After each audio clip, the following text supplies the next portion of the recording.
Bueno, buenas tardes, ¿me escuchan? ¿Sí? Perfecto. Muchas gracias a Marta Gutiérrez por la invitación. La verdad agradezco el poder participar de estos espacios tan maravillosos y no me quedaría corto el decir amigables. La idea es que durante las próximas, durante los próximos 90 minutos podamos, más que exponerles, hablar, aprovechando el número tan especial de personas que hoy nos acompañan, para que vamos mirando un poco a poco cómo se va generando esto de el parlache, qué es, quiénes lo utilizan, por qué lo utilizan, cómo va formando esos modelos mentales, de esos modelos mentales qué valores tenemos, qué ideologías están allí presentes. Además, porque creo yo que la mayoría de las personas que están aquí presentes también pueden ser usuarios del parlache, sin darse cuenta. Bueno, el título de este conversatorio, por así llamarlo, sería Entre parces, ñeros y neas. Yo quiero comenzar con ese título, el cual tal vez nos tomó un poco de tiempo poder llegar a definir. ¿Por qué? Porque vamos a ver cómo definitivamente hay una línea ideológica que se va a extender en esta tribu urbana conocida como jóvenes, pero que años tras años vemos que se van madurando un poco más, lo cual ya puede entonces sobrepasar la juventud y tienen sus propias clasificaciones, dependiendo de la forma como se comportan, cómo se expresan, cómo se visten y a qué se dedican. La invitación inicial era poder contar con el profesor José Ignacio Henao, quien es uno de los investigadores iniciales de este tema, pero por cuestiones de compromisos académicos posiblemente nos pueda acompañar alrededor de las 7, 7:15. Esperemos que sí pueda llegar.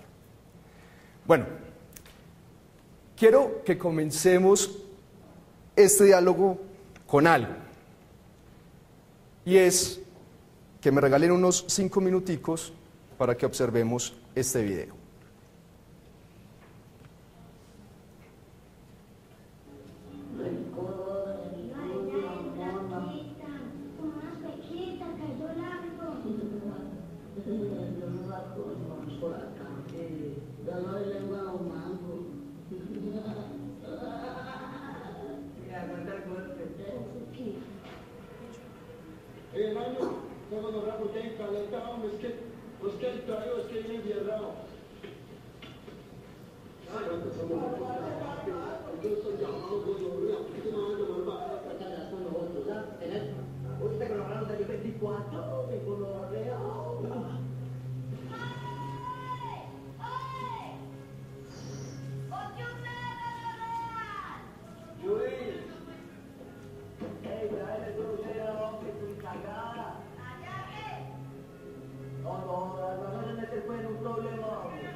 Bueno, creo que con eso es más que suficiente para ambientar lo que va a ser el tema de hoy. ¿Qué pudimos observar en estas primeras imágenes? Creo que todos nosotros hemos tenido en algún momento la posibilidad de ver esa película, la cual para algunas personas puede ser bastante fuerte. ¿Recuerdan la película? La vendedora de rosas. de Víctor Gaviria. ¿Qué podemos entonces nosotros señalar en estos 2 minutos de recortes de filmación que además denominaron como frases célebres?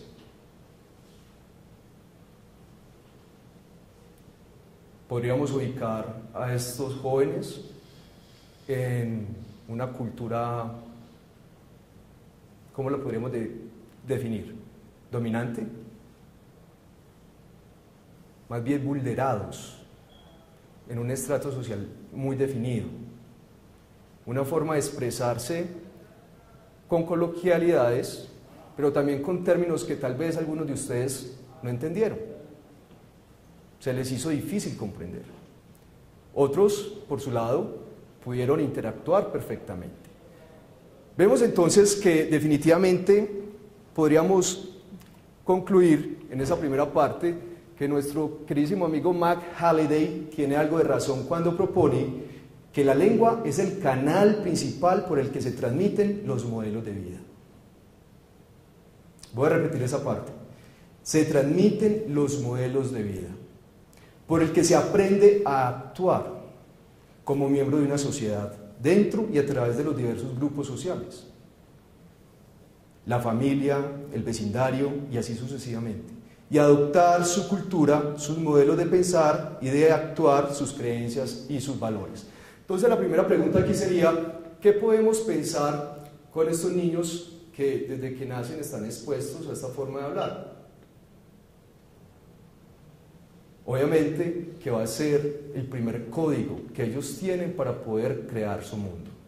Un mundo que se crea a través de las palabras, porque recuerden que, al menos bajo la perspectiva de Halliday, el lenguaje es la semiótica social, es la forma de interpretar esa persona con la cual uno interactúa, es la forma de poder incluir mi mundo, de compartir mi mundo, de expresar lo que yo soy, cómo lo siento. Si esto es así, podríamos entonces decir qué futuro le esperan a estos muchachos cuyo código de comunicación se basa en el parlache. Pues bueno, no soy quien para venir a dar líneas de políticas, pero sí podríamos pensar cómo trabajar esas diferencias, ese variopinto que hay allí con respecto a las posibilidades y cómo dinamizarlas. Cabe mencionar entonces, compañeros, que hoy vamos a trabajar con respecto a unos datos recolectados por la doctora Luz Estela Castañeda y mi compañero José Ignacio Henao, quienes han venido trabajando durante los últimos 12 años el tema del parlache. Además, esta información se encuentra en el artículo del parlache y modelos mentales que está disponible en la revista Catarsis. Pero, ¿qué es esto del parlache? ¿Para qué nos serviría entonces tener en cuenta esto?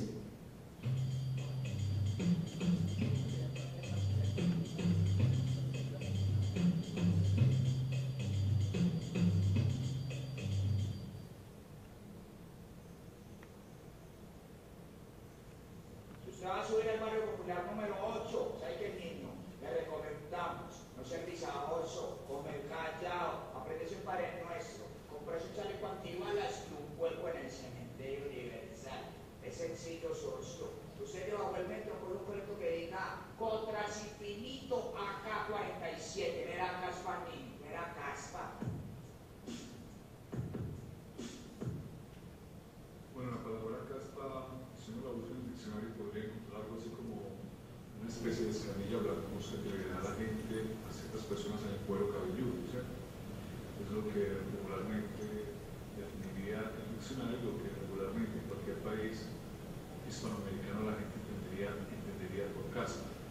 Pero ya cuando ciertos usuarios del lenguaje le dan otra connotación, otro significado, uno podría, sobre todo aquí en el contexto colombiano, uno podría decir que caspa hace referencia a lo que sobra, a lo que no sirve, a lo que es producto inservible, a lo que dicen, habla mucha caspa, es porque habla cosas que no sirven para nada.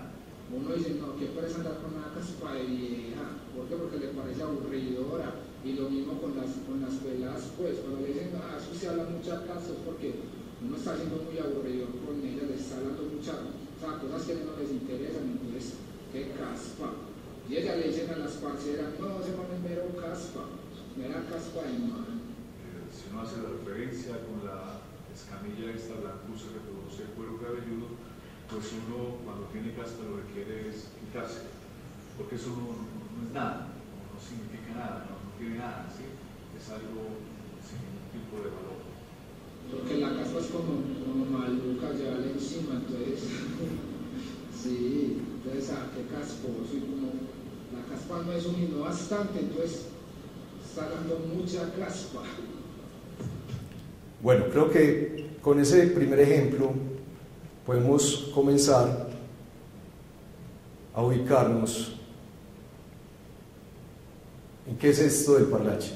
Veamos entonces, compañeros, que definitivamente si nosotros escuchamos nuevamente la palabra caspa,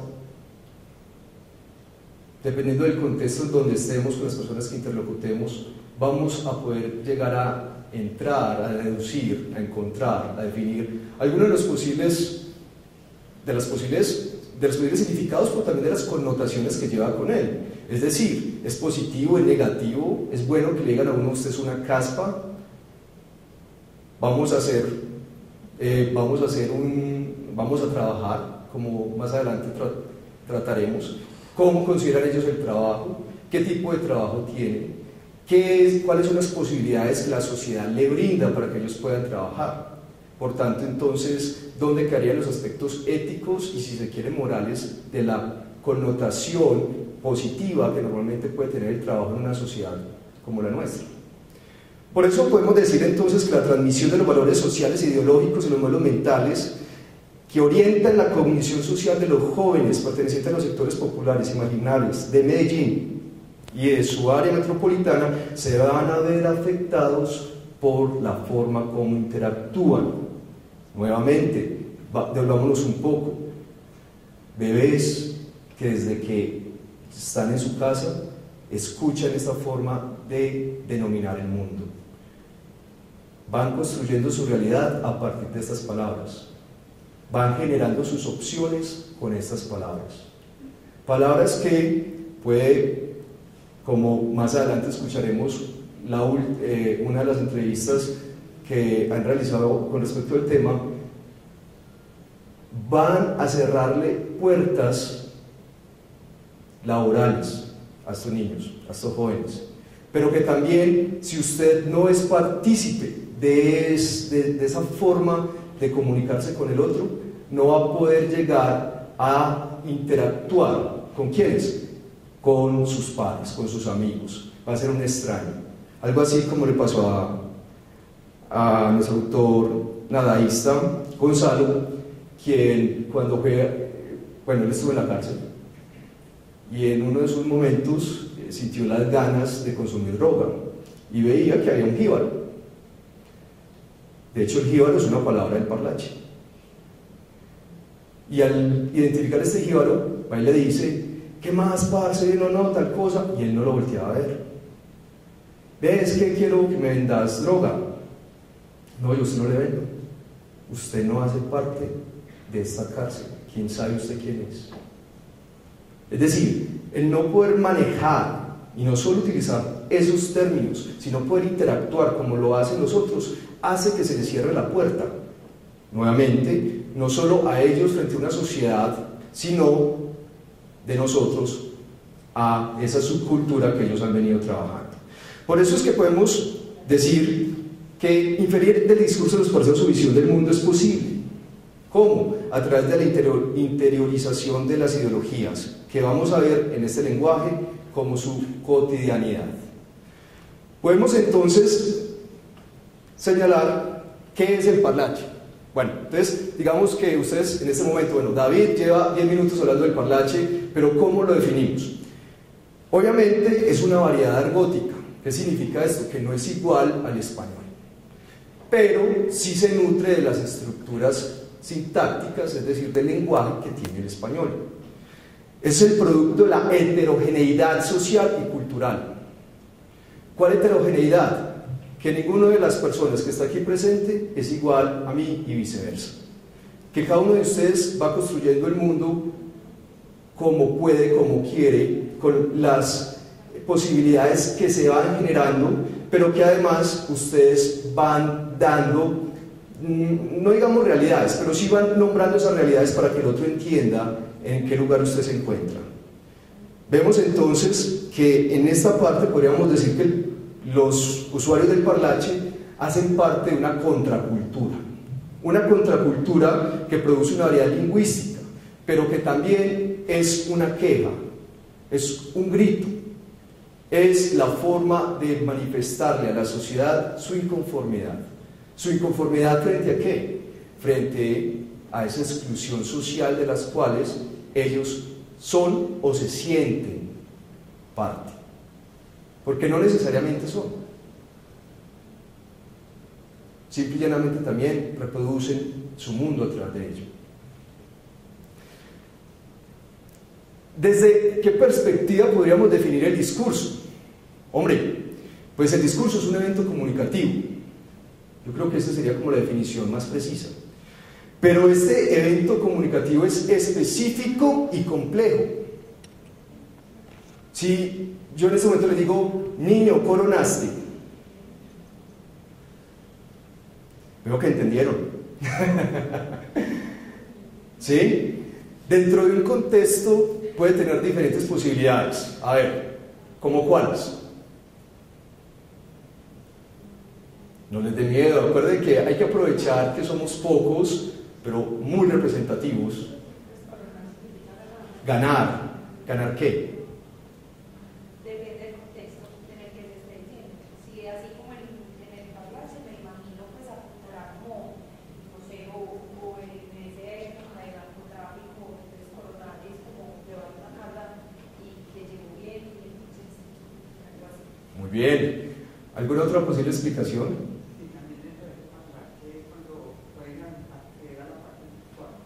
Claro, muy bien. ¿Alguna otra? También como si después de hacer como un acto malo, de matar a alguien, de robar o algo, también entonces coronó. Sí. Ganar. Claro, entonces podríamos decir que coronar en este caso, si ustedes buscan en el diccionario van a encontrar que es, sí, poner la corona, obtener algo meritorio. Claro, en este momento lo que estamos diciendo es, ¿consiguió lo que buscaba? ¿Consiguió eso que buscaba? Es bien curioso que cuando la doctora Luz Estela Castañeda y el profesor José Ignacio Henao sacaron el diccionario Tiparla, que fue la tesis doctoral de la profesora Castañeda, los primeros que la hayan comprado haya sido la policía Interpol. ¿Por qué? Claro, porque es que tenían horas y horas y horas de audio grabado, pero no sabían qué decir. Le dimos piso. Entonces, digamos que hay un español analizando eso. Joder, que le han dado piso. ¿Ah? Claro, entonces vemos que ahí aparecen los primeros usuarios. No hago parte. Bueno, tal vez ya sea un poco difícil, porque tiene el representante de Juanes. Juanes hace parte del parlache. Yo diría que no, pero sí tiene algunos matices, algunas palabras que él incluye, pues, como parce, que viene de parceiro. Más adelante vamos a ver todas esas influencias y cómo se van construyendo las palabras. Pero que él, a través de esa palabra, hace que los otros se reconozcan con él. Tanto es el proceso de reconocimiento que podríamos analizar posteriormente desde una perspectiva de construcción de identidad y de subjetividad, que podríamos decir que es hasta una forma mucho más eficaz de venderse, de mercadearse, que digamos un personaje tipo José José en su época. ¿Cierto que sí? elegante, ahora que está de moda con este programa de Yo Me Llamo. ¿Por qué? Pues vamos a ver por qué. Entonces, tengamos en cuenta esto. Hay unos roles: hablante, escribiente, oyente, lector. Esta definición la da Theon Van Dyke. Y ese discurso, ojo, ante todo es una práctica social. Una práctica social. Si yo no comparto con ustedes la misma estructura que tiene un idioma que se denomina español, si no utilizo unas palabras o unos términos que componen ese idioma español, si no soy consciente de los aspectos semánticos, es decir, de significado que poco a poco tejen esas palabras en un orden determinado, ustedes y yo no podríamos comunicarnos hoy. Como le pasó, o como posiblemente nos pasó con la primera parte del video, donde seguro muchos dijeron: ¿qué dijo? Cuando el joven le dice: no, la puntica no más. ¿Qué es eso? ¿Sí? ¿Por qué? Claro, es que también hace parte del contexto, y ese contexto, pues en este caso no lo teníamos, pero quienes vieron la película inmediatamente pueden identificar qué es y a qué se hace referencia. Entonces, compañeros, este discurso es parte de la vida social, claro que sí, pero a la vez es un instrumento que crea la vida social. Yo no puedo hablar del secuestro, al menos no puedo tener la concepción, toda la construcción significativa, semántica, de vivencia, de reconocimiento, si me comparo con alguien que lo ha vivido, bien sea en carne propia o bien sea con un familiar. En el lenguaje nos pasa algo: tengo un hambre, y uno va a haber llevado 2 o 3 horas y no ha comido, yéndole muy mal 4 horitas. ¿Será lo mismo, será la misma construcción de mundo a esa persona que puede pasar día y medio sin comer?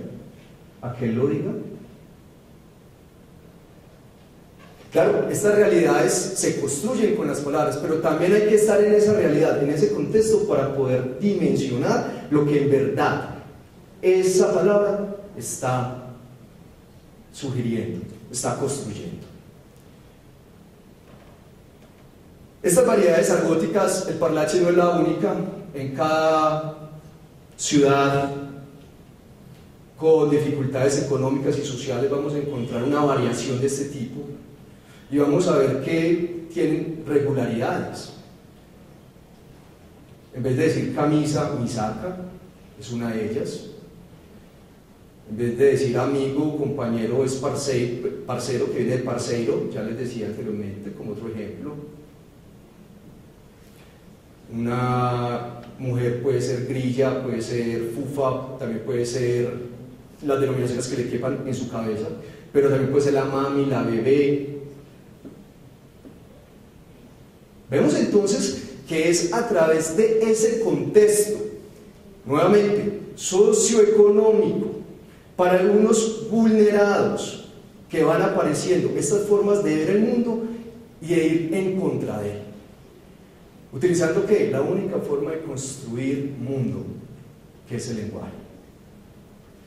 Tendríamos aquí entonces que hay signos de rebeldía. Claro, claro que sí.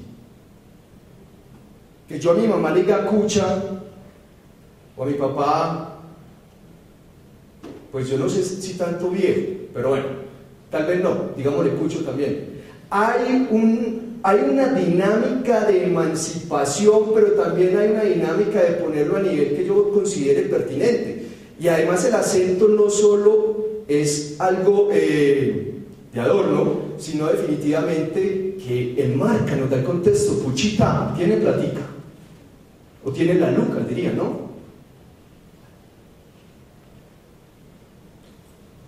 Cucha, no, déjeme hacer la vuelta. Textos como estos. Y ese acento también, como en cualquier acto comunicativo, enmarca la interacción con el otro.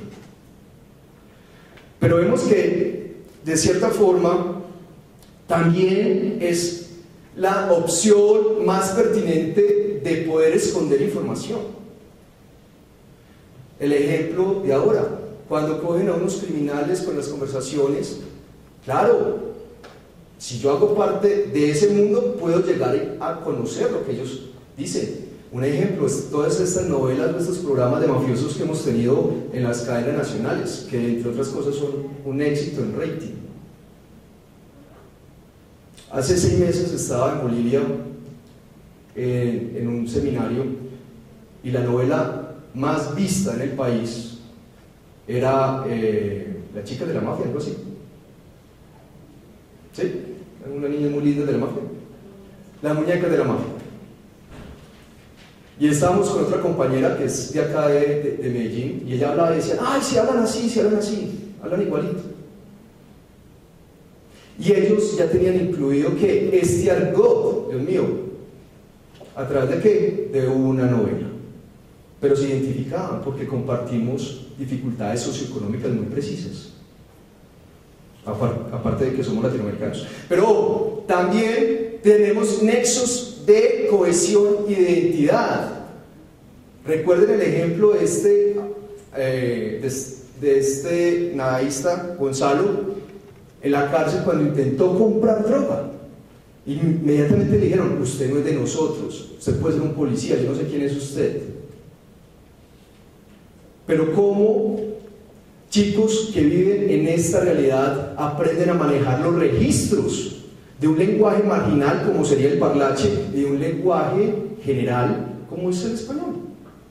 Porque piensen ustedes, digamos que yo les pido trabajo y el saludo es ¿qué más, parce? ¿Bien o no?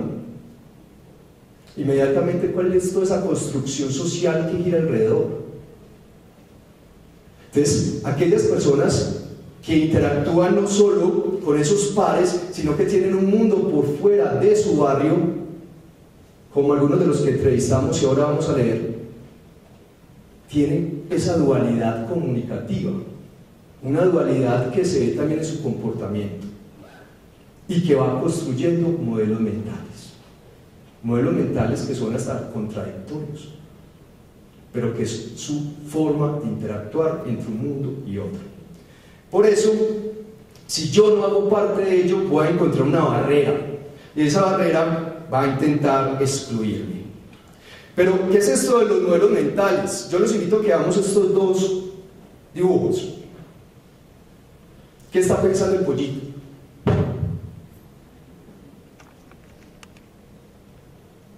¿Cómo ve, cómo interpreta el pollo ese cuadro? Muy bien, ¿cierto? Bajo su propia realidad. El pollo ve su propia realidad. Y es que ese señor quiere tener un niño. Y que ese señor tiene un huevito, que lo tiene que empollar para poder tener ese huevito, para que ese huevito se convierta en un bebé posteriormente. Pero es que esa es la realidad del pollo. ¿Cómo pedirle a ese pollo que interprete cosas diferentes? ¿Cómo entonces podríamos también ver estas dos formas de identificación con respecto al gato? Por un lado la mujer, por otro lado el señor. ¿Y qué tendríamos allí? ¿Qué tan tierno el gatico?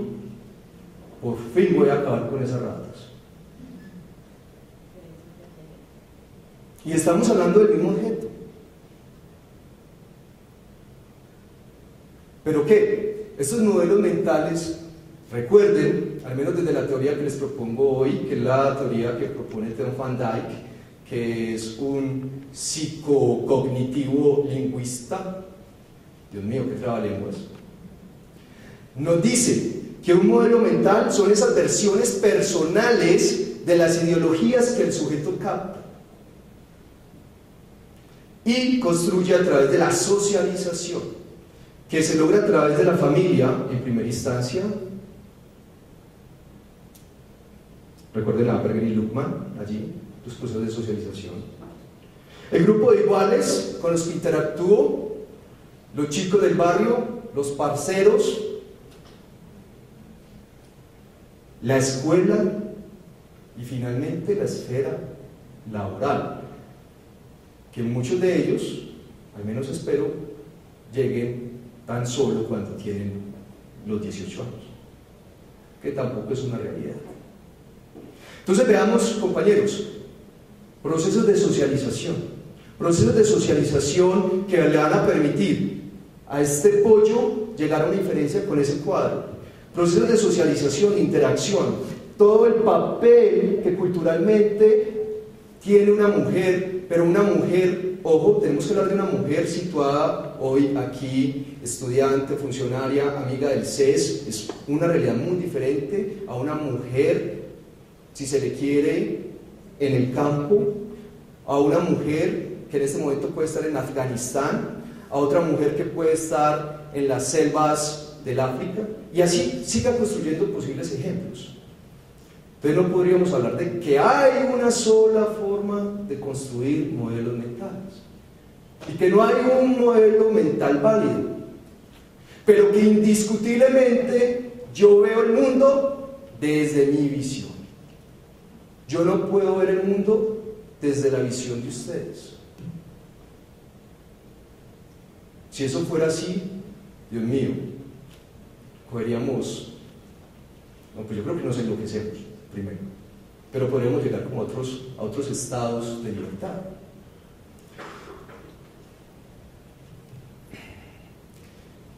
Pero, ¿qué permiten todos estos modelos mentales? Tener todos estos muchachos, unos de gorra, de gafas, otros con el pelero ahí, tenemos aquí los metaleros, otros pues, utilizando su terminología más hollados, ¿sí? Los punquetos, los skaters o los patinetos, para no utilizar anglicanismos. Tenemos aquí, pues ya ni sé cuáles serán esos, ¿sí? Los New Wave tal vez, los Nueva Onda, ¿no? Aquí ustedes mismos se van identificando. Pero es que, ¿qué pasa? Ahora, la semana pasada le escuché una conferencia a Germán Muñoz, que es tal vez uno de los juventólogos más importantes que tiene Latinoamérica, y decía, y concluía lo siguiente: actualmente no se puede hablar de jóvenes, no hay jóvenes, al menos como se construyó conceptualmente hace 30, 40 años. Porque ahora yo puedo tener cronológicamente 60 años y ser joven. Vivir a las expensas de otro, no me importa con quién salgo, no tengo responsabilidades, la forma de vestir, mi actitud frente al mundo, todo un joven posmodernista de 60 años mantenido por padre y madre. Pero sigo siendo joven. Como puedo tener 15 años, ya ser padre, tener que haber dejado el colegio, estar trabajando, velar por no solo el niño, la mamá del niño, sino también mis padres. Y si hago parte de esta comunidad que ya hemos descrito un poco, son escasas las posibilidades de que mi trabajo no sea a lo que ellos llaman trabajo, que es robar, matar, extorsionar, vender drogas. Veamos entonces que Maffesoli, que es un posmodernista bien interesante, es quien acuñó el término de tribus urbanas, nos dice: viven una época efervescente, en la cual la barbarización está en el aire de tiempos, y grandes estructuras que habían conformado el vínculo social moderno están cada vez más saturadas. En palabras más castizas, ¿cómo está la constitución de la familia como ciclo de socialización primario? No hablemos de Colombia, hablemos de Medellín. Está saturado. Está saturado. ¿Cuál es el papel de los padres? ¿Cuál es el papel del estudiante? ¿Cuál es mi modelo a seguir? ¿Será mi padre? ¿Será mi hermano? ¿Será mi amigo? Pues vemos que por los modelos mentales puede ser cualquiera, dependiendo de qué, del proceso de interacción que se tenga. Sin embargo, Cabe mencionar aquí otro término que acuña Carles Teixeira, y es el de culturas juveniles. Ahora aquí, si los tenemos un poco más a color, más grandes, entonces podríamos ver aquí nuestro amigo Lemo. Tenemos, ¿qué será esta niña?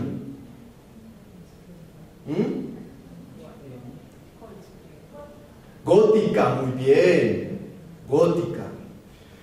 El siguiente, un rapero. El siguiente,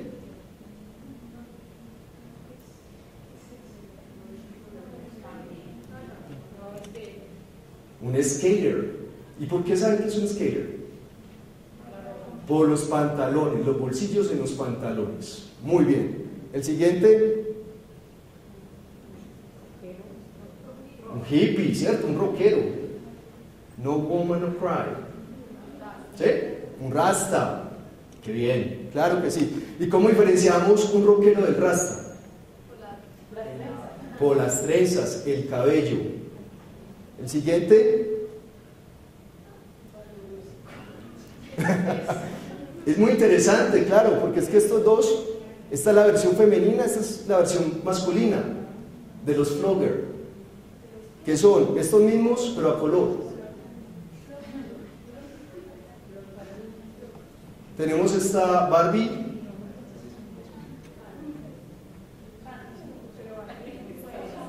¿Ah? Tenemos acá el muchacho, puede ser metalero. Y tenemos nuestro muy conocido y siempre adorado Punquete. ¿Qué pasa? ¿Qué acabamos de hacer? Hemos esquematizado y clasificado 10 jóvenes solo por la forma en que se viste y la estética con que lo hace. ¿Nos hemos equivocado? Seguramente no. Pero que esta persona se vista de negro, tenga un mocho acá o el pelo aquí tirado, hace que él se identifique completamente con lo que puede decir una subcultura o una cultura juvenil denominada como emo. No sé. Porque es que depende de qué, de esos modelos mentales, de los procesos de socialización y de las formas como ellos han constituido algo que cada vez más, al menos desde los posmodernos, desaparece, y es la identidad. Y creo que ustedes han podido ver la diferencia entre la identidad y la subjetividad. Muchas gracias. Por eso es que actualmente las propuestas de los teóricos del tema dicen que los que cronológicamente son jóvenes maduran subjetividades que van variando dependiendo de su proceso de socialización. Pero definitivamente la estética corporal hace parte de la forma como se expresan, del habla. Claro, es que está el lenguaje no verbal. ¿Qué pasaría si yo, David Londoño, llego hoy con una cresta aquí grandísima, de botas? ¿Será que soy menos persona? ¿Será que tengo menos reconocimiento? Pero socialmente sí tengo una exclusión. ¿Por qué? Porque estoy rompiendo con el paradigma de lo que se supone es un profesor. ¿Por qué? Porque estoy rompiendo con un modelo mental que ha sido socialmente aceptado, pero que no necesariamente es el adecuado o el correcto. Pues ustedes saben que en las ciencias sociales es muy difícil hablar de verdades. Entonces veamos, esas microsociedades juveniles, esas sociedades adultas, podemos identificarlas como ustedes muy bien lo hicieron, y creo que tienen un 10 allí, con respecto a grandes elementos económicos, educativos, laborales e ideológicos. Ojo con esos 4 elementos que son vitales para que entendamos cómo aparece el lenguaje marginal del parlache: económico, educativo, laboral e ideológico.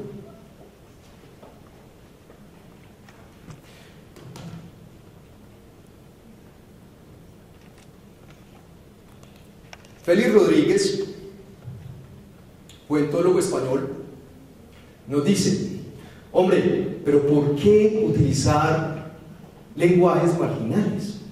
¿Cuál es el propósito? Y definitivamente creo que lo resume muy bien cuando dice el marginalismo y el secretismo, es decir, un carácter críptico, esconderme del otro, que el que no sea como yo, el que no interactúe conmigo, el que no comparta conmigo modelos mentales, está bien, pero también valores, actitudes y posibles ideologías que por fuera del acto comunicativo. Sin embargo, para poder cumplir con esa función, yo tengo que crear y recrear nuevos términos, aspecto y elemento que no es único y exclusivo para los lenguajes marginales. En la lengua nosotros tenemos, como ustedes muy bien lo saben, conceptos diacrónicos y anacrónicos. ¿Cómo así? ¿Qué era el matrimonio hace 100 años? Hasta que la muerte lo separe. ¿Y qué es ahora? Hasta que usted se aburra o ella se aburra. ¿Qué es el concepto de familia? Hace 50 años. Ahora son los tuyos, los míos, los nuestros, los del vecino y los que se incorporen. ¿Está eso mal? No, es que a medida que las sociedades van evolucionando, se van constituyendo, el lenguaje tiene que responder a esas realidades nuevas. Y si queremos analizar cuáles son esos cambios en la sociedad, tenemos que ir ¿dónde? Al lenguaje. ¿Cómo son llamados? ¿Cómo son narrados?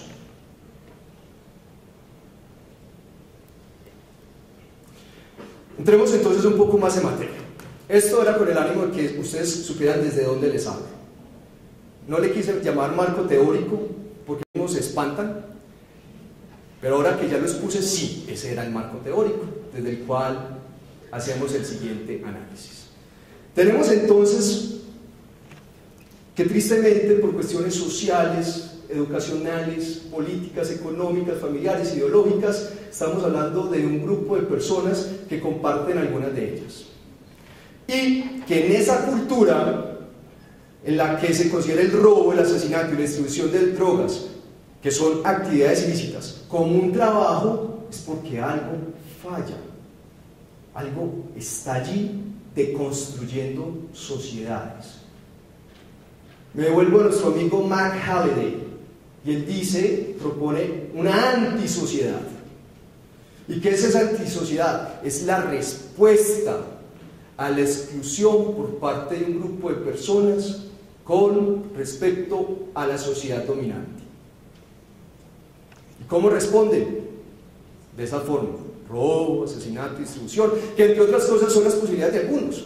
No los estoy defendiendo, pero sí quiero que ustedes ubiquen que afortunadamente para algunos esa no es su realidad actual, pero que para otros pocas posibilidades, al menos a través del lenguaje, tienen para construir una sociedad diferente.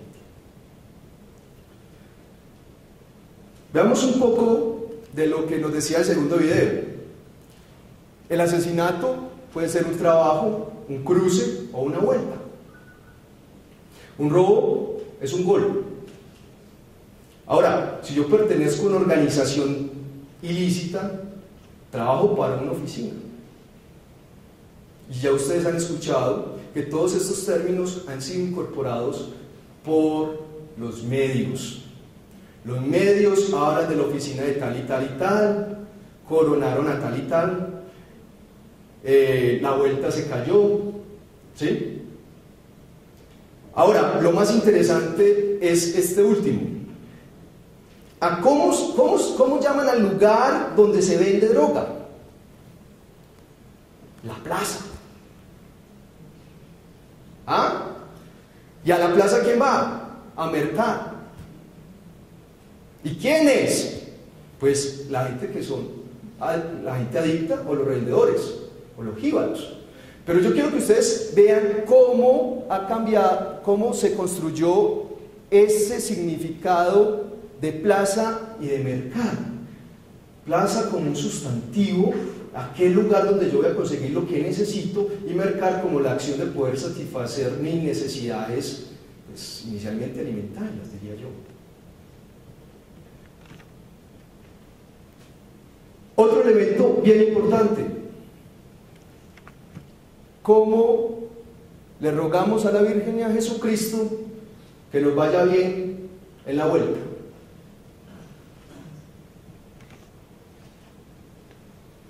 Si ustedes recuerdan el primer video que les puse, la Virgen, la vendedora de flores, en varias locaciones siempre hay una referencia a la Virgen, a Jesús, con el escapulario, con la novena, la veladora. Hay un viejo adagio que dice: el que reza y peca empata. Pero es que, ¿cómo no le voy a pedir a la Virgen que me ayude si yo voy a ir a trabajar? Vamos viendo cómo construyen ellos esos valores. Valores que principalmente pueden pertenecer a ideologías dominantes. Y es que yo debo rezar, yo puedo orar si soy de fe católica para que me vaya bien en mi trabajo. El problema es que en este momento el trabajo es quitarle la vida al otro. Vemos entonces, compañeros, que aquí hay elementos como la contracultura, que ya la definimos, la antisociedad, que ya la definimos, la exclusión, que la hemos mencionado, el rechazo, que creo que explícitamente está en toda la presentación. ¿Para qué? Para la construcción de antilenguajes. ¿Y qué es un antilenguaje? Hombre, si la antisociedad es la respuesta de los excluidos frente a la sociedad dominante, el antilenguaje es la construcción de una variación argótica, en este caso llámese parlache si se quiere, para poder manifestar, emanciparme, ir en contra de las directrices del lenguaje. Que esto, en palabras más castizas, ¿qué significaría? Ir en contra de la sociedad que representa ese lenguaje. Claro, claro que sí, claro que sí. Así es. Por eso veamos, es la expresión simbólica de los conflictos sociales. Esto aparecerá en Suiza, de pronto.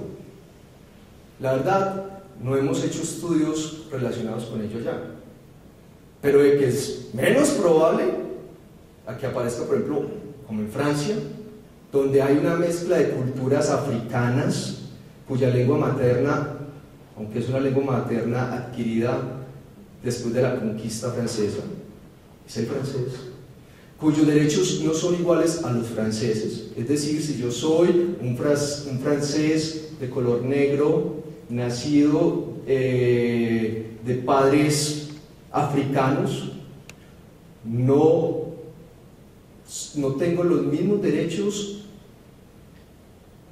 tácitos que podrían tener los otros franceses. Ahora vamos a ver un poco de ejemplos de ello. Pero si nos ubicamos entonces, cualquier barrio de Medellín, un barrio con ciertas características, dificultades sociales, dificultades económicas, una mezcla de personas que han tenido que migrar a la ciudad, de origen campesino, muchos de ellos.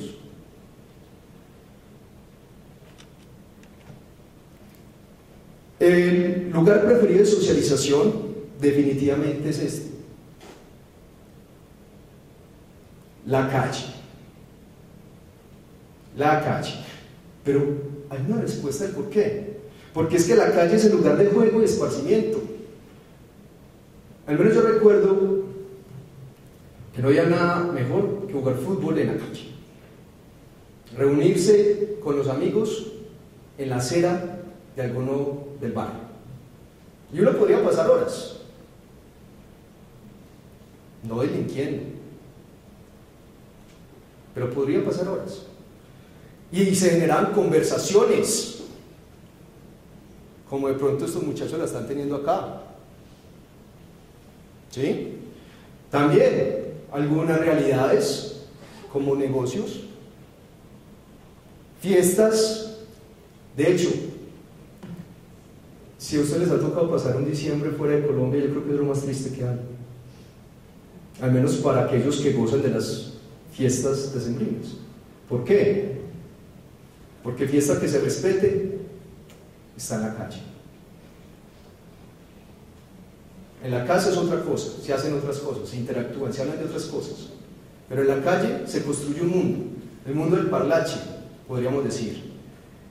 Pero también es el refugio, es la transgresión, es la violencia, es el rebusque, es la subsistencia. Esta calle tiene aspectos positivos y negativos, pero dependiendo de quién, de cada uno de nosotros, dependiendo de cada uno de nuestros modelos mentales. Por eso es que esta dicotomía bueno o malo puede construir diferentes esquemas, que, como ya lo dije anteriormente, son notoriamente contradictorios en algunos casos, como este caso. ¿Sí? Hemos trabajado ya hasta el momento modelos mentales, algunos valores, pero los invito entonces a que nos situemos en la construcción ideológica y en cómo esa ideología hace parte de la construcción de nuevas realidades para estas personas. Quiero comenzar entonces con el primer caso, y es la mujer. Tenemos aquí dos fotos, pero quiero que nos centremos en este. La mujer es una persona inferior, débil, pero objeto del deseo y de la satisfacción sexual. En los textos que nosotros recolectamos no se mencionan nombres de mujeres, generalmente. Se apelan, se califican, se adjetivizan como las nenas o las chivitas, ¿sí?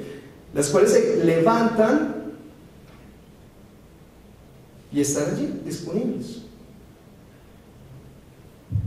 Si ustedes me permiten, quiero leerles rápidamente uno de esos testimonios para que ustedes tal vez puedan tener mayor marco de comprensión. Dice así: este texto fue escrito por un joven que vive en uno de los barrios de Medellín. Lo escribió hace 10 años. Recuerden que hace 10 años la violencia estaba mucho más acentuada en estos lugares. Y cabe mencionar que los errores se mantuvieron. ¿Por qué? Porque ahora voy a proyectarles otra y van a encontrar errores. ¿Por qué? Porque eso también nos da mucha información de cuál es la condición que ellos en ese momento tenían.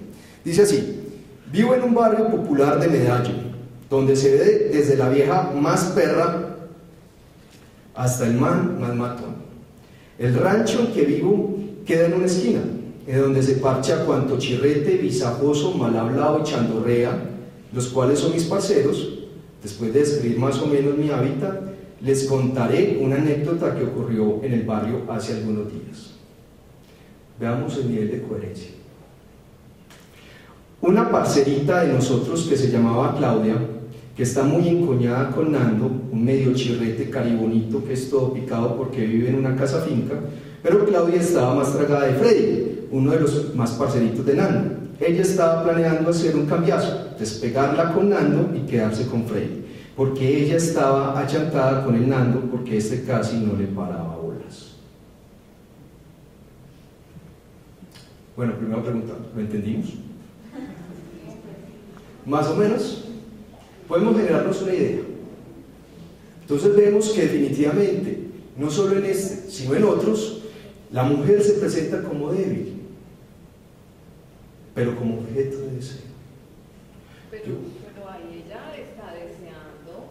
Sí. ¿Y tiene nombre? Sí, no, tienes toda la razón. Llaman Claudia. Pero como les digo, generalmente y después empezó a hablar de Pero Claudia. dentro de esas mujeres está Claudia. Porque en generalización empieza desde la más perra y después habla de Claudia, que puede ser la más perra porque está con dos. Primero empezó insultando de alguna forma a las mujeres en general y después se dedicó a Claudia Bonita. Si me permites, con la siguiente lectura puedo tal vez darte más elementos. ¿Te parece? Sería el testimonio siguiente. Ahora me devuelvo a cuando trabajemos lo homofóbico como ideología dominante.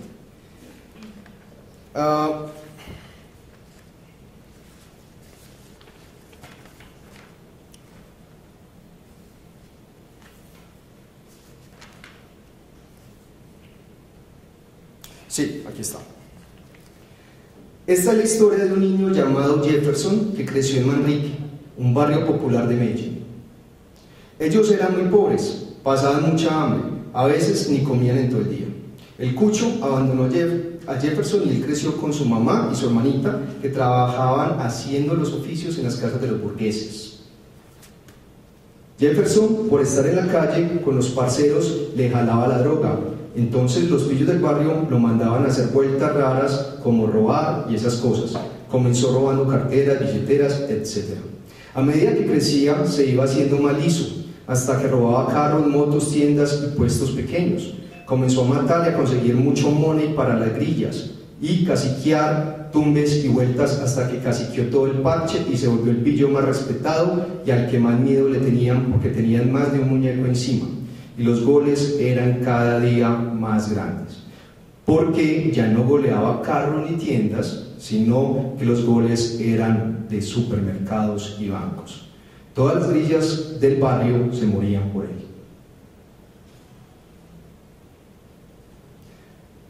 Y hay otros 498 más escritos, donde en general es muy buena tu invitación, no generalizar, pero donde mayoritariamente aparece este tipo de apelación o adjetivación. Es como estabas hablando de los modelos mentales, y decías que los modelos mentales era la forma como se individualizaba, subjetivaba esos discursos, como esos discursos que son misóginos de la ideología dominante, pero no significa que todos los individuos, por esa misma interseccionalidad que nombrabas, pues de la clase social, con el género y todo eso, que todos los individuos piensen eso o actúen así, pues de manera homogénea, ¿no? Claro, o sea, claro que tienes toda la razón. No todos, pero hay tendencias. Es bastante válida esa salvedad. Gracias. Veamos entonces aquí algo. ¿Cuáles son las denominaciones que pudimos rastrear? Fufa, fufurufa, grilla, zorra, bombondrilo, boje, zapato. Yo les pregunto, ¿eso será positivo o negativo? Negativo. Muy bien. Términos construidos por ellos de forma peyorativa. Porque no es lo mismo nena y chivita que estos. De hecho, la polla es un poco más neutral. ¿Sí? Yo nunca había visto bombondrilo hasta que por ahí apareció. Creo que ese debe estar generando ruido en este momento. Ahora, veamos que esta puede ser la nena para ellos. Yo hice un ejercicio en Google. Qué pena, muy poco investigativo, pero quería contar precisamente esta anécdota. Me metí a Google Imágenes y puse la palabra nena seguida de chivito. Y esta fue la primera que salió. Hice el mismo ejercicio utilizando fufa, fufurufa y grilla. Y me salieron estas dos.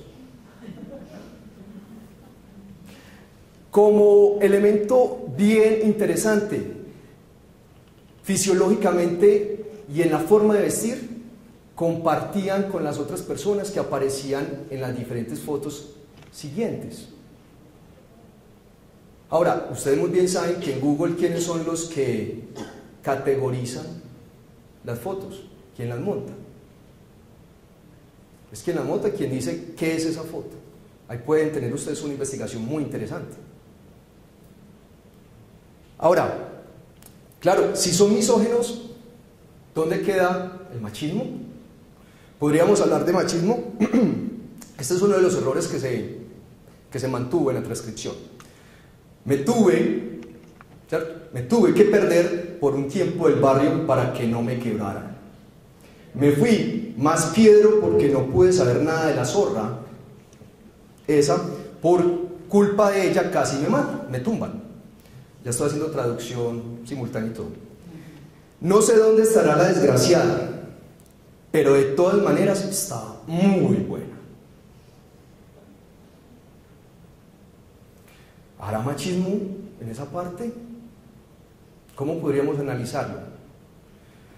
No me tuve que ir porque les cuento un poco la historia. Es un muchacho que invita a una de estas niñas a cine, se van, tienen interacción sexual, después va a hacerle la visita a la casa y le abre el esposo. Le pega una patada en el estómago, al día siguiente le hace unos disparos en la casa, entonces él toma la decisión de irse. Sin embargo, él todavía dice, ¿cómo está de bueno? Valió la pena. Valió la pena. Pero esa valer la pena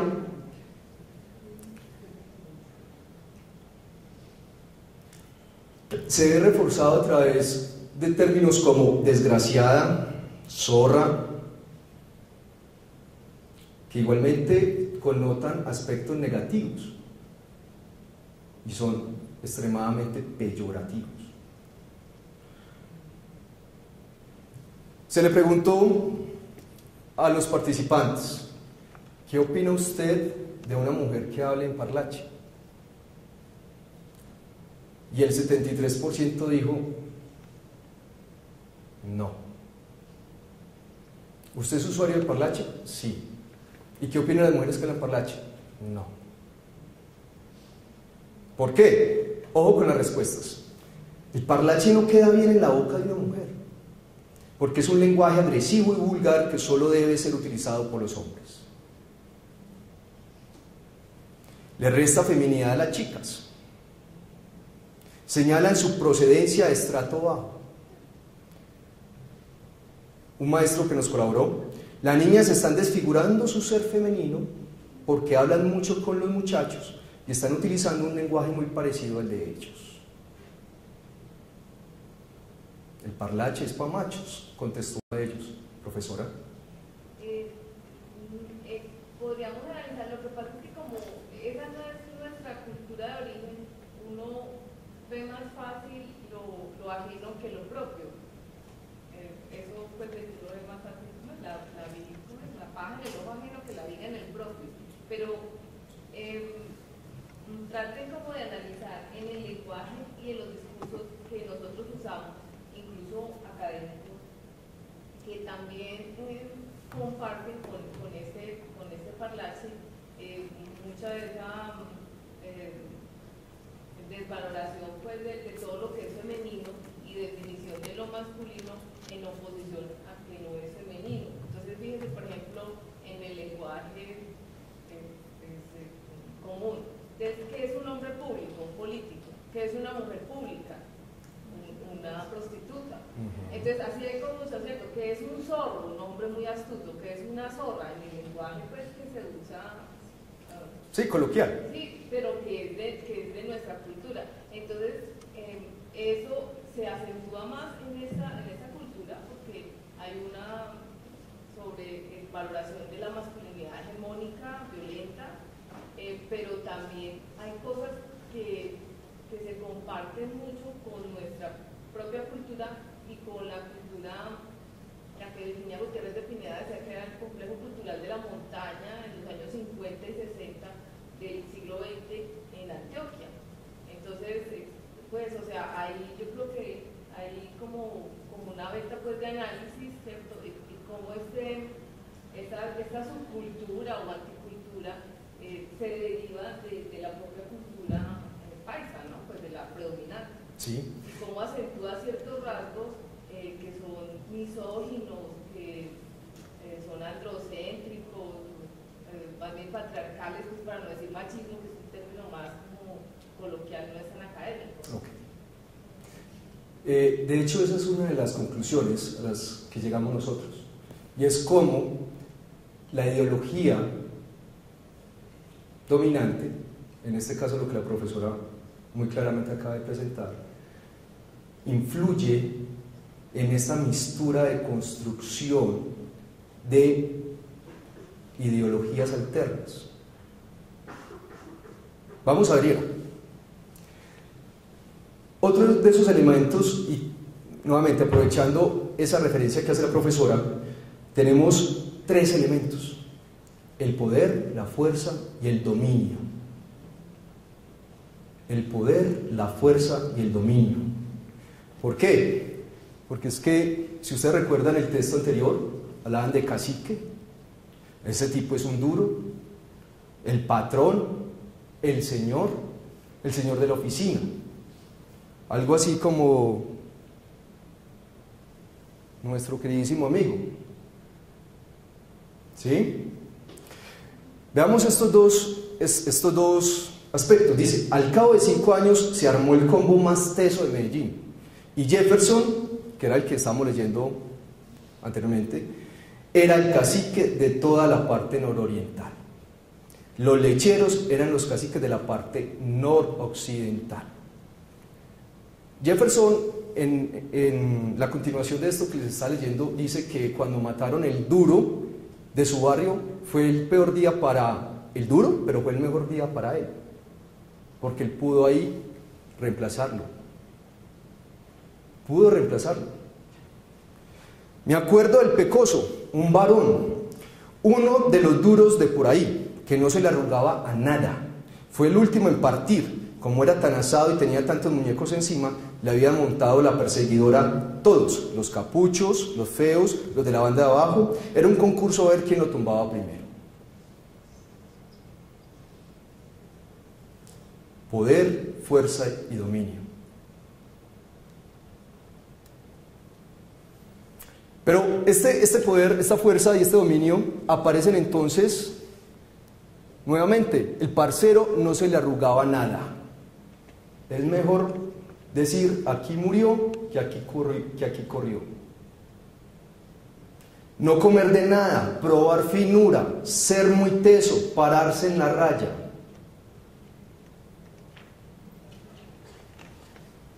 Bueno, nosotros utilizamos el término de machismo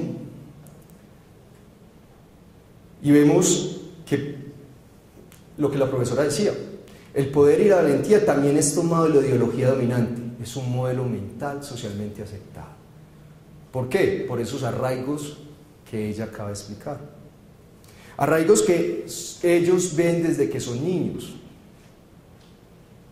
Los hombres no lloran como las mujeres, los hombres son fuertes, los hombres no sienten miedo.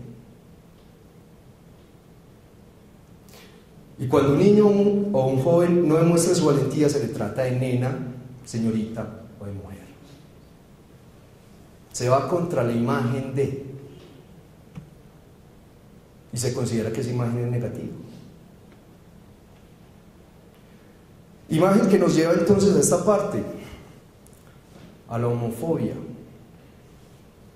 ¿Se acuerdan de Nando y Freddy? Los dos conquistas de Claudia. Dice así: Nando y Freddy se tuvieron que ir del barrio porque chirretes y caquirris no se mezclan. ¿Qué significa eso? ¿Quieren que les lea el resto o se los cuento?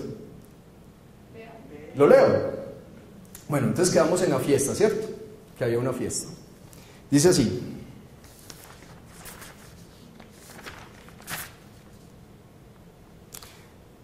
bueno, veníamos hablando de Claudia. El jueves por la noche fue el cucho de Fredito llevado en la torre a hacerles escándalo en el rancho. Esto fue lo que Freddy me contó, lo que pasó. No, ese cucho marica llegó a la casa a hacer terremoto. Y es que porque yo le estaba gastando la plata del pago. Cogió a darles totes a mi cucha y a la Socorro. Y es que también por culpa de ellas se perdía la plata. Yo me le arreché y lo cogí a patadas en el culo, diciéndole que cuál era el problema con la cucha, que el problema era conmigo. Cogió esa cucha una lata porque me iba a puntear, me amenazó diciéndome: ábrase culicagado de la casa, que lo pongo a perder el año, písese y despéguela pues. Yo le dije: fresco cucho, que yo me abro, yo busco cambuche en otro lado. Y le dije a la cucha, que estaba afuera: lo voy a mandar a sacudir con los milicianos de aquí, de este morro. Yo no sé cuál es la amañadera suya con ese pirobo amarrado, chunchurria, ojalá y lo vuelvan mierda. Y me tocó pedirle cacao al Nando, para que no siguieran ruñendo el culo en la cuadra. Qué pesar del mancito, ojalá yo le pudiera ayudar, pensé esa tarde. En esas pasaba el Nando, muy contento, y yo le pregunté: ¿qué hubo? ¿Qué te picome? Ah, estoy contento, vámonos de farra por la noche, vaya, póngase bien pinta y nos vemos en la casa, me contestó Nando. Ah, listo, nos vemos a las 10 pues. Dije: ¿y ya invitaste a la Claudia? Le pregunté. Ah, la Claudia, ya voy y le pego el telefonazo a esa polla y qué tales. Contestó, pero como si no se hubiese tomado la sopita. Pues él sí llamó a la Claudia, porque cuando entré en el patio de la casa de Nando, el patio era un poco grande. La vi a ella y a los demás del combo de grillas. La Placa, Juliana, que se peleó con Oscar porque no se lo aguantó más, la Yuyi con Andrés, y en un rincón del basurero del Simpson tirándose un cagadito. Ese degenerado no piensa sino en el sacol y la vareta. Y el milagro que no habían calentones, estábamos el parche de parceros y parceras, y la farra la estábamos pasando a lo bien, escuchando a los ilegales y tomando traguito. Lo que me pareció muy raro es que no divisé ni al Freddy ni al Nando. En el momento en que me tomaba un toles de guaro, vi a la Claudia entrando a la casa y al ratico volví jalándole al moco. Nosotros le preguntamos por qué era la vaina. ¿Fue que se le vino el periodo mamita o qué? Le preguntó el Simpson. No, nada, me dio por chillar. Hablamos, dijo ella, y se fue para la calle. Al rato de ella haberse ido, salieron Freddy y el Nando. ¿No viste qué le pasó a esa china, hombre? Pregunté. No, nada, parce. Eso es que está muy tragadita, dijo Nando. Bueno, para no alargarles mucho el cuento, al rato salí, no me aguanté las ganas de saber el chisme, fui a charlar con Claudia. Pelada, dígame, ¿qué le pasó que me tenés preocupado? Le pregunté. No, nada bueno, si es que pillé al Nando y al Freddy chupando trompa. Me contestó con un miedo. ¿Cómo? No, esos dos pirobos nos resultaron chirreti y caquirri, hombre, y tan tirados de duros que se creían. Esto estaba para tirar caja todo el año, dije yo. Entonces ya podemos entender el por qué señala esta parte. No es posible para ellos poder pertenecer al combo y ser caquirri, como ellos lo denominan.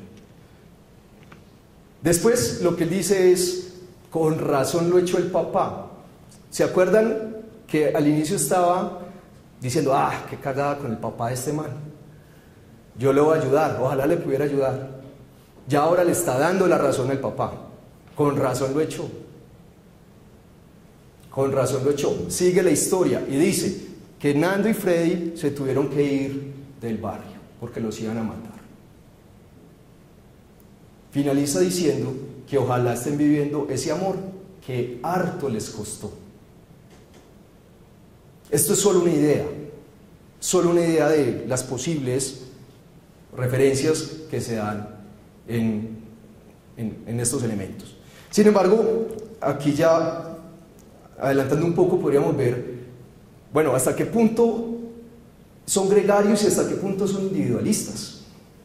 Es decir, ellos andan en combos con los parceros, formando las bandas. Podría uno pensar, son bastante gregarios, pero tienen un pensamiento individualista. Primero yo, después yo, tercero yo, y quién sabe si cuarto yo. Es decir, yo solo pensaba que era yo el chulo o era el flaco, y como es de costumbre, siempre se busca el bien personal. Por eso lo asesinó.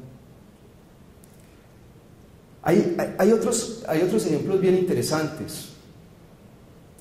Cómo asesinan dos de estos personajes asesinan a dos personas que lo estaban mirando mal, pues dicen feo, van, los enfrentan, les dan 2 balazos, se van en las motos, y cuando llegan a saludar a uno de sus amigos, si mi memoria no me falla, aparece como Carlos, y el Carlos le dice, no, es que ustedes, pues les cuentan el asesinato y les dicen, no, es que ustedes ¿quién se cree? Y le dan balazos a Carlos, solo por decirle eso, a alguien que era el combo.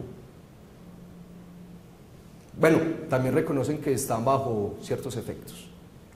De manera paradójica, en los valores y modelos mentales de los jóvenes parceros se mezclan el individualismo y la solidaridad.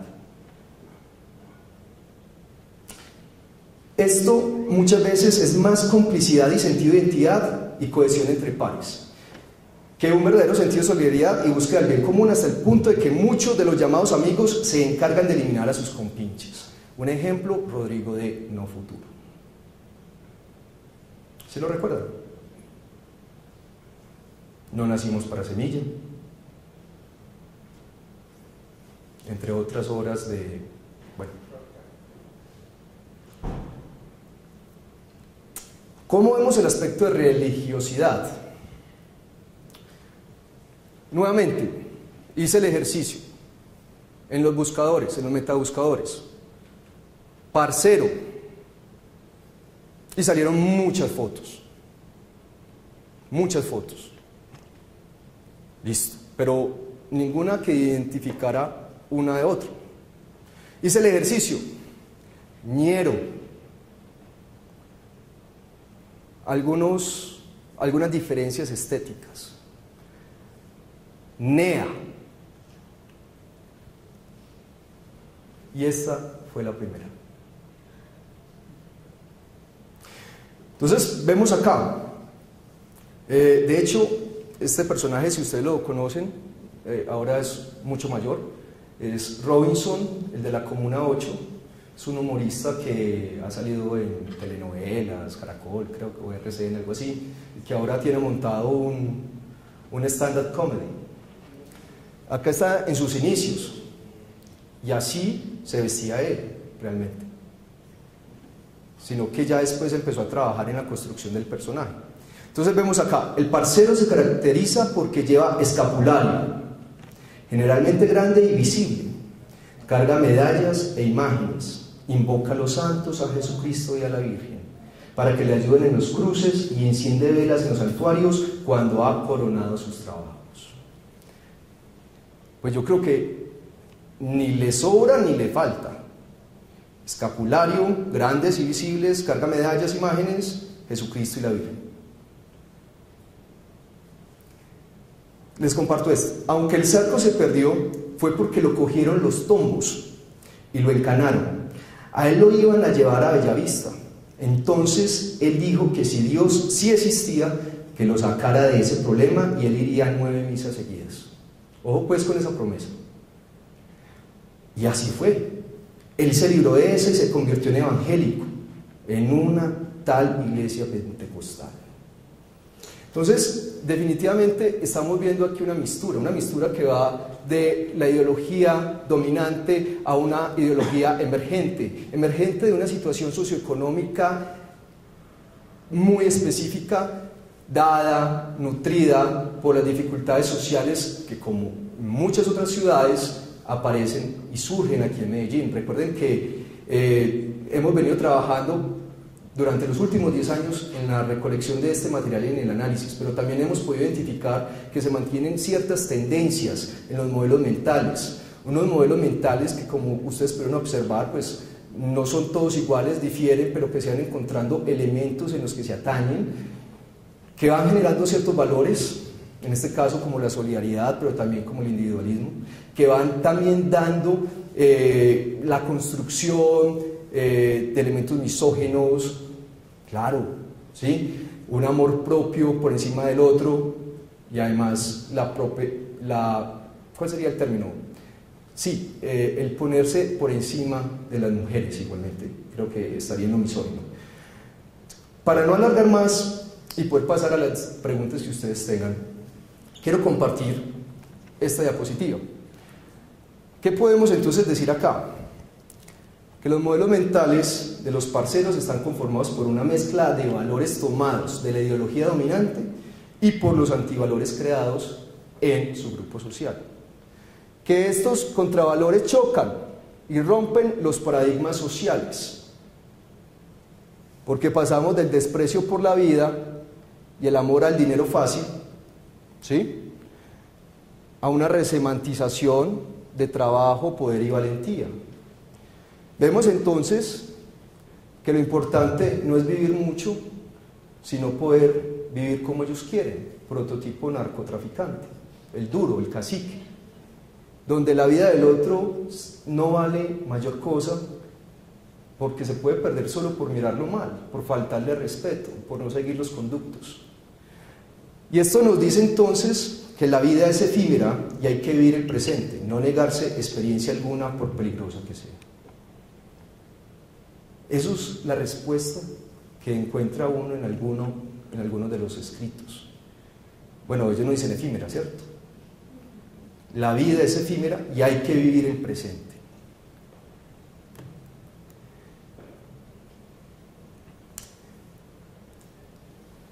Para finalizar, Diego estaba muy caliente, pero a mí no me daba miedo charlar con él. Diego era el futbolista del barrio, por encima de mi hermanito y yo. Llegamos al tema del fútbol y yo le dije, vamos a entrenar para que te alejes de toda esa mierda, y solo dijo, sisas. Ese día escuché la historia más aterradora que nunca jamás escuché, ni en la esquina de mi casa ni en ningún otro lado. Habló como mataron a cada uno del combo. En mis ojos solo habían ganas de llorar. Y por último, sus asesinatos. Dijo con mucha frescura, ayer maté el último, porque sigo yo, y se rió. Ja, ja, ja. Pero ¿sabe qué, muchachos? Dijo, me voy tan triste, mi sueño no se cumplió. Ese era ser futbolista. Ojo como ya habla, ya renunció a un futuro. Ya se siente un muerto más en esa cadena de venganzas. Pero la vida me lo arrebató. Ahora solo espero que esos sapos me maten, porque yo no le corro a nadie, dijo. Solo los maricas le corren a la muerte. Mi corazón se invadió de rabia y mi cara solo se frunció el saber que era de las últimas veces que hablaría con mi parcero. Muchas gracias.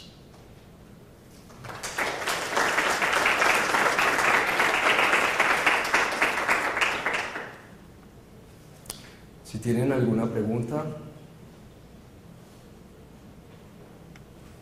¿No? Bueno, muchas gracias por su atención y quedo aquí a su disposición si alguien desea.